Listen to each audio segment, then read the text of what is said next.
Link TV, connecting you to the world. Link TV is viewer supported. Watch more at linktv.org.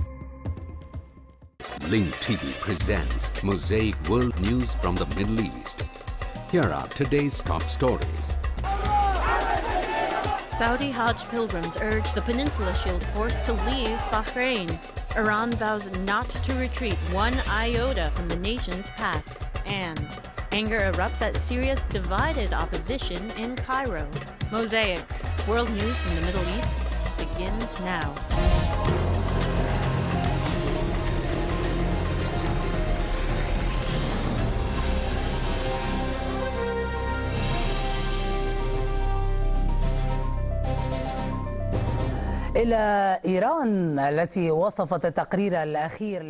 Iran described the latest report by the International Atomic Energy Agency as politically motivated and unprofessional. Iranian President Mahmoud Ahmadinejad said the IAEA report was filled with nothing more than allegations that will do nothing but harm the IAEA's prestige and international status. He added his country does not need to possess a nuclear bomb. For his part, member of the National Security Committee in Parliament, Parzif Sururi, said the doors to hell will be open to Israel if Iran's nuclear plants are subjected to any military strikes. Our correspondent Abdelkadir Faiz reports from the Iranian capital. لا جديد في تقرير الوكالة الدولية للطاقة الذرية. Iranians say the International Atomic Energy Agency's report is nothing new and repeats old claims that a small part of the Iranian nuclear program is posing a military threat. Tehran responded to the report by saying it was based on Western intelligence calculations instead of the international inspector's views. Tehran says the images in the report were taken by spy satellites instead of IAEA cameras, and the report is politically motivated. The Iranians raised their tone towards the IAEA. على صوت الوكالة فعلت نبرة الإيرانيين قليلة. They accuse Iran of supporting terrorism and building a nuclear bomb. We have no need for any bomb to face the 20,000 bombs that the West has. Why all these allegations? And what is the benefit of harming the prestige of the IAEA and its international agencies? Let everyone know that Iran will never retreat one iota from its positions. تدرك إيران وإن رفضت أن التقرير الأخير. Despite its denial, Iran is aware that the latest report will affect the upcoming phase of its nuclear program. It also realizes that it cannot merely deny the allegations, but must quickly take high-level political and diplomatic action. Perhaps the relationship between Iran and the IAEA has become more difficult. I believe that Iran should review its relations with several Western countries and strengthen its ties with Russia and China. It is true that Tehran has multiple and broad options to militarily respond to a strike. And it is true that the world economy cannot handle the implications of such a strike. However, it must take this threat very seriously. The threat was correlated with report number 35 against Iran's nuclear rights. Tehran says the significance of the report lies in the implications of its political motivation, not its technical information. It is also said this report is the IAEA's longest and most serious report since 2009. Anyone who reads it knows that it was carefully drafted for the next phase, a phase Iran said it is ready for by every standard.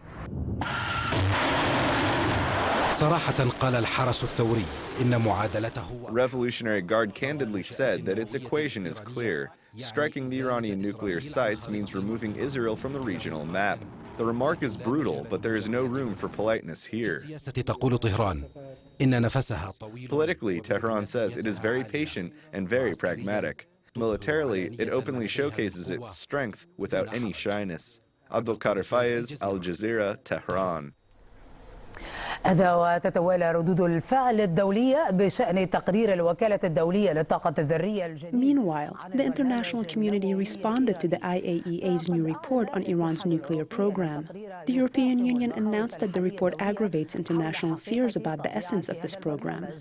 ومن جهته صرح وزير الخارجية الفرنسي ألان جوبي. For his part, French Foreign Minister Alain Juppé said that such circumstances require discussion at the UN Security Council. وأضاف أن المجتمع الدولي بحاجة إلى فرض ما وصفها. He added that the international community needs to impose what he referred to as strict and unprecedented sanctions on Tehran in order to prevent it from obtaining materials that will allow it to continue its activities that violate all international laws.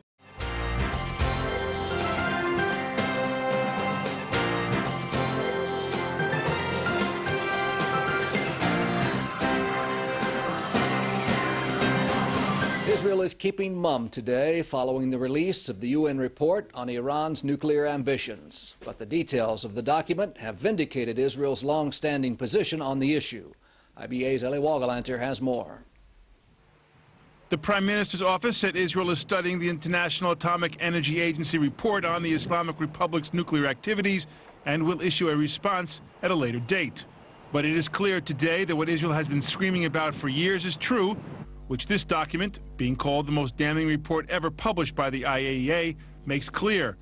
Iran has been working toward building a nuclear weapon for years while lying about it and concealing its activities. It supports the view of most analysts and most experts that Iran's massive mega nuclear project is directed towards the creation of bombs.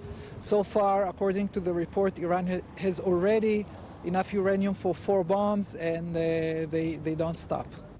The report, which was submitted to the 35 member states of the IAEA Board of Governors, details tests and acquisition of materials and technology that suggests Iran has continuously worked to produce a nuclear weapon since 2003.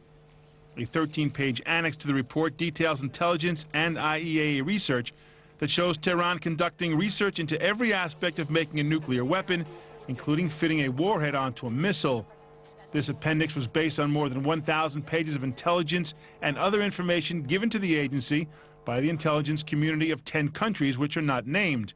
But media reports have previously cited Israeli intelligence as making a major contribution. The annex describes activities carried out by Iran that point clearly to efforts to develop nuclear weapons. Quote, while some of the activities identified in the annex have civilian as well as military applications, others are specific to nuclear weapons. The agency confirmed that Iranian scientists received designs to build a hemispherical nuclear weapon and began doing the research needed to learn how to actually build it. Iran also carried out both theoretical and practical tests for the synchronized detonation of a large number of detonators, which is needed to create a chain reaction in the nuclear core of an implosion-type nuclear device. The experiments were carried out in a closed, protected chamber built for that purpose at a military complex about 30 kilometers southeast of Tehran. At issue now is what will be the ramifications of the report and whether it will galvanize the West to act to stop Iran. Russian Foreign Minister Sergei Lavrov said earlier this week that any military strike against Iran would be a serious mistake fraught with unpredictable consequences. He said the only way to solve the issue is to resume talks between Iran and the 6 world powers, which includes the United States, Britain, France, Russia, China, and Germany. Some believe that in the end, the IAEA report will not have much of an impact. I believe that it's not going to change the reality. Iran would continue with its efforts to have nuclear weapons. The sanctions would not be tough enough, and diplomatic measures are going to be exhausted, and we are once again in the same place arguing about the military option. Prime Minister Benjamin Netanyahu has instructed his cabinet ministers not to discuss the report with the media until further notice. Government officials said that Israel is waiting with its response because it wants to evaluate the world's reactions to the IAEA findings and does not want to appear to be leading the international community. Eli Wagalanter, IBA News.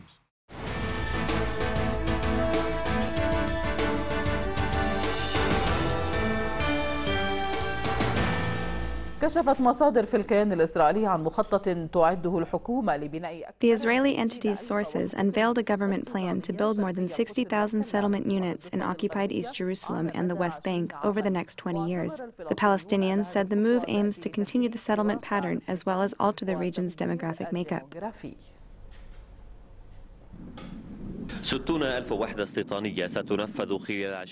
According to a plan approved by the Israeli occupation government, 60,000 settlement units will be constructed in Jerusalem and the West Bank over the next 20 years. The plan is considered one of the largest projects launched in what the occupation's government refers to as main settlements, which include Male Adomim, Pisgat Ze'ev, Ariel, and others. Some of these settlements have become even larger than major West Bank cities. The project, which was announced today, is not new. It has many objectives. It is part of a greater project dubbed Great Jerusalem 2020, which is now being extended to 2030. This project, which was prepared in 1994 under the reign of then Jerusalem Mayor Ehud Olmert, who later became Israel's prime minister, calls for the construction of 58,000 settlement units through the expansion of established settlements or building new ones. The Palestinian Authority, which is facing U.S. pressure and a financial siege, sees the measures taken by the Israeli occupation's government as a fatal blow to what is left of the peace process. The occupation is using the peace process to dictate the agendas of its extremist right wing at the expense of Palestinian unequivocal rights and their holy sites. This raises the question, where are we headed after these long years of negotiations? نحن ذاهبون. The Zionist project is very clear. It aims to dictate the Zionist position on any final solution by maintaining settlement outposts in the West Bank over an area not exceeding 40 to 45% of the West Bank's total area. With this, they are trying to alter the geographic and demographic makeup of Jerusalem. According to the Great Jerusalem's project, the Palestinian population will account for only 12% of the city's total population by 2030.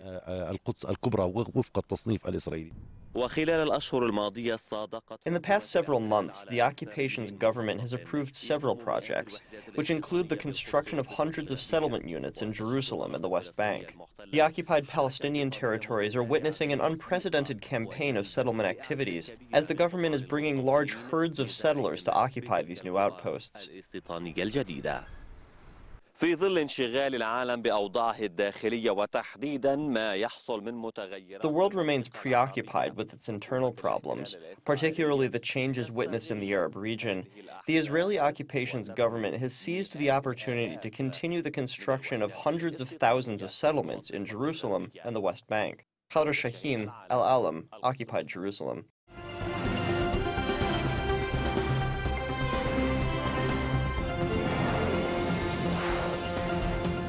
More Palestinian vehicles have been torched by Israeli settlers in the occupied West Bank. In the latest incidents, 3 Palestinian cars were set ablaze overnight in the village of Beit Omar, near the city of El Khalil, also known as Hebron. Police and witnesses said the words "price tag" and "greetings from Bat Ayin" were sprayed on the wall of a house. Bat Ayin is the name of a nearby Israeli settlement. Israeli settlers have adopted what they call a price tag policy, under which they attack Palestinians and their property. Votes are being counted in Liberia's presidential runoff. Incumbent Ellen Johnson Sirleaf is poised for a second term after the opposition boycotted the elections. Initial results are due on Thursday, but opposition challenger Winston Tubman has already made it clear that he will not recognize them. He alleges that the first round held in October was riddled with irregularities. Turnout was low during Tuesday's voting due to the opposition boycott and pre-election violence. At least 4 people were killed one day before the voting during clashes between riot police and opposition supporters in the West African nation. And millions of Muslims from across the world have ended the annual Hajj pilgrimage in the Saudi holy city of Mecca. More than 2.5 million pilgrims are preparing to fly back home. In the last part of the 5-day rituals, the pilgrims gathered in Mina Valley for 3 consecutive days to stone pillars representing the Satan in a symbolic rejection of temptation. The Hajj is considered the largest pilgrimage in the world. It is a demonstration of Muslims' unity and their submission to Allah. Every Muslim is obliged to perform the Hajj at least once in their lifetime if they can afford it. In Saudi Arabia, Hajj pilgrims from the city of Qatif want forces of Persian Gulf Arab countries to leave Bahrain.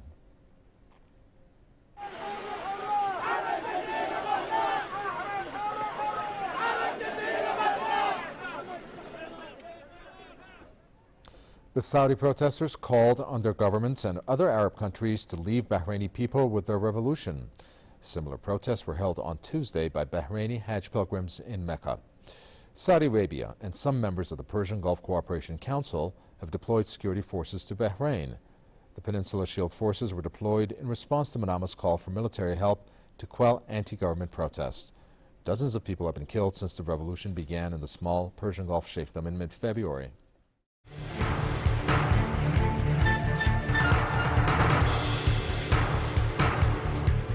The Arab League held a meeting in Cairo with the Syrian opposition as dissenters inside Syria are being subjected to foreign pressure. My colleague Muna Ashmawi reports.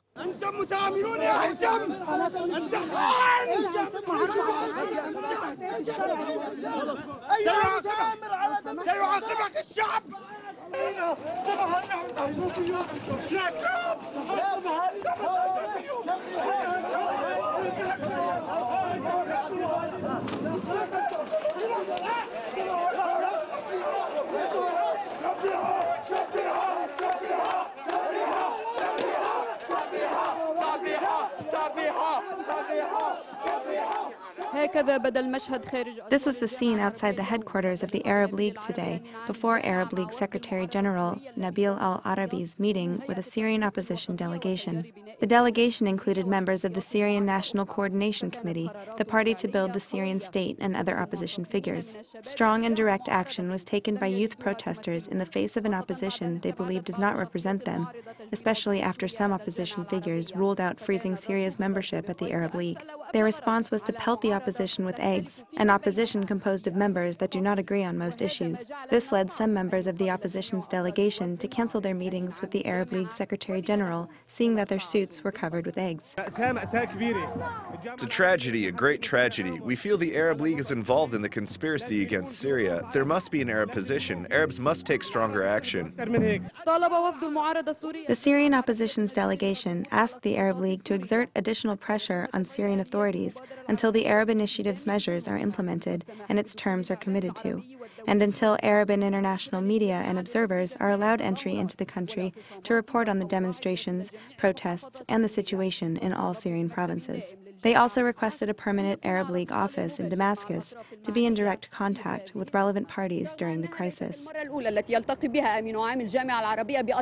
Despite the fact that the Arab League Secretary General had already met with representatives of the Syrian opposition, observers view today's meeting as possibly clarifying many issues ahead of the meeting of Arab foreign ministers next week. Muna Ashmawi, New TV, from inside the Arab League, Cairo. The Syrian Observatory for Human Rights reported the death of 12 civilians as Syrian TV broadcast the funeral of 7 soldiers and images revealing the protesters' use of weapons. The Syrian Observatory for Human Rights announced the death of 12 civilians by the gunfire of security forces and the killing of at least 7 soldiers in clashes with gunmen. The observatory also reported that the Baba Amr neighborhood of Homs is still surrounded by over 50 tanks, as forces stormed the neighborhoods of Al-Khalidiyya and Shammas and are now surrounding them. A wide-ranging search and arrest campaign is underway in the 2 neighborhoods amid heavy gunfire. The observatory indicated some were injured in different parts of the country.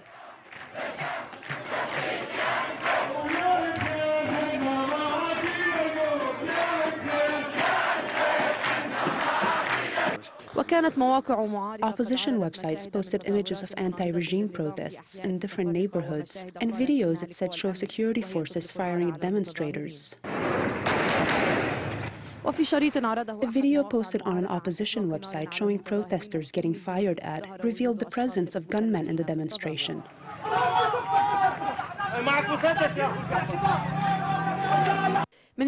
For its part, official Syrian TV broadcast funeral processions of 7 martyred soldiers and police officers who were targeted by the armed groups. They were escorted from the Tishrin and Homs military hospitals. The Syrian Interior Minister renewed his call on deceptive parties, who have not committed any killings, to take advantage of the deadline set by the Interior Ministry to surrender and hand over their weapons before the state's deadline expires on Saturday. In another development, the head of the Syrian National Council, Burhan Ghalioun, sent a letter to Lebanese Prime Minister Najib Mikati. In it, he expressed his grave concern over reports confirming the kidnappings of Syrian citizens, either residing or visiting Lebanon from the Lebanese territory.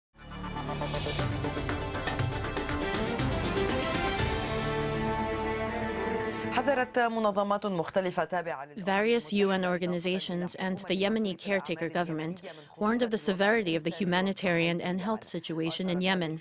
These organizations pointed to the low rate of vaccination for children, the lack of food safety, poverty, drought, the collapse of public services, and the displacement of over 500,000 people from regions of armed conflicts.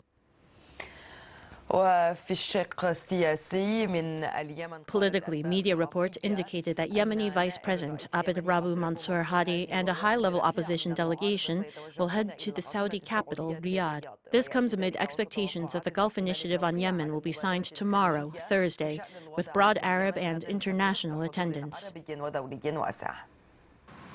أنظار كثيرين في اليمن والمنطقة تتوجه إلى العاصمة. Many in Yemen and the surrounding region are turning their attention to the Saudi capital Riyadh in anticipation of the achievement of something that many consider a political miracle, the signing of the Gulf Initiative on the situation in Yemen. بشأن الوضع في اليمن.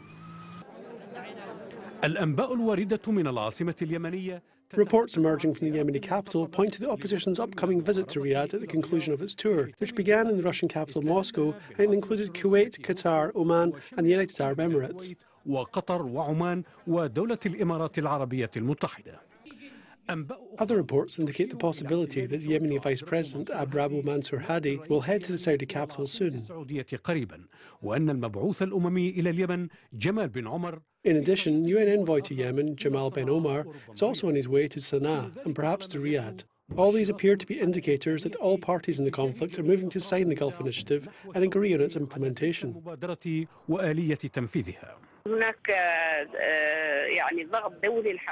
There is actual international pressure on Saleh. International and regional organizations are exerting pressure on Saleh. Therefore, he is forced to move forward in finding a political solution, as the country is seeing a major economic and security collapse, and a collapse in every other aspect, in fact.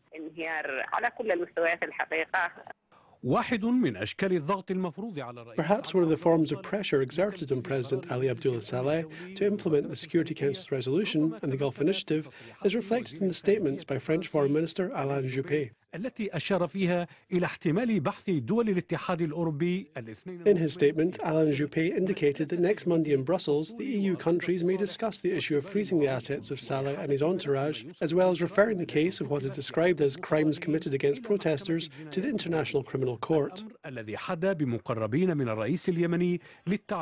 This move prompted the Yemeni president's entourage to express their regret for these statements, believing they would not help resolve the crisis. Anwar Al-Ansi, BBC.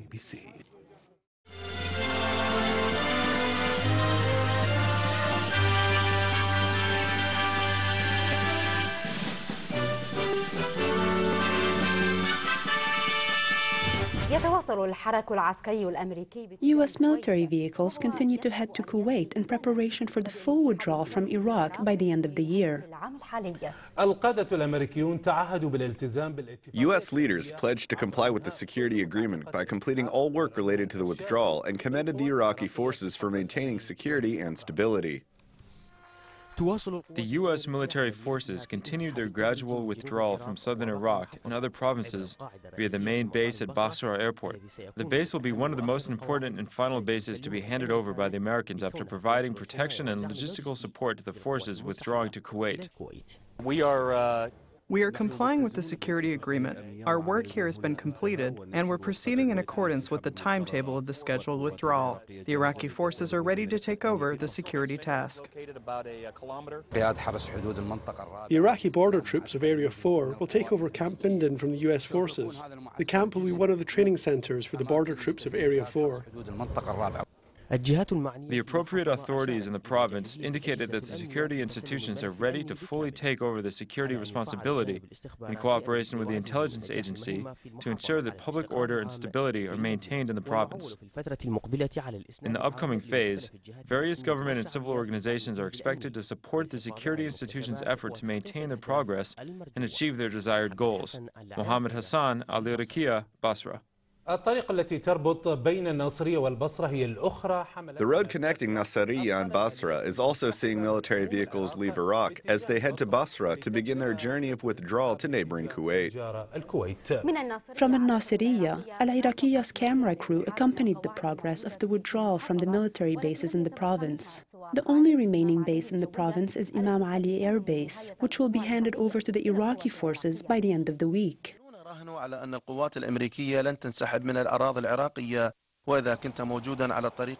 Many people bet that the U.S. forces would not pull out of the Iraqi territories. But if you are on the highway connecting the provinces to Qatar and Basra, you will find U.S. military convoys leaving Iraq in accordance with the security agreement between Iraq and the U.S. 4 out of the 5 bases in Qatar province, where U.S. forces have been operating, have been handed over to the Iraqi forces. They are as follows. Camp Amerikia base in Or was handed over in 2007. Matika base, handed over in 2007. Camp Adar base, handed over in 2009. Camp Cedar base, which was limited to logistical and preparatory work, handed over in 2010. The provincial reconstruction team left in 2011. 20% of the Tulal base, also known as Imam Ali Air Base, has been handed over along with an airplane runway. The rest of the base will be handed over next month. Imam Ali will be the last base from which the American forces will withdraw. The head of the Security and Defense Council and Parliament visited the 38th Brigade of the 10th Division in Nasiriyah and met with the officers there, affirming that the U.S. withdrawal will take place on schedule. The views expressed on Mosaic are from contributing broadcasters, not Link TV or its sponsors. The production of Mosaic is made possible by grants from the John D. and Catherine T. MacArthur Foundation, the Wincoat Foundation, the Firedoll Foundation, and by support of viewers like you. Thank you. Watch Mosaic World News online. Stay up to date with breaking news, read our blog, get transcripts of past shows, and more at linktv.org/mosaic.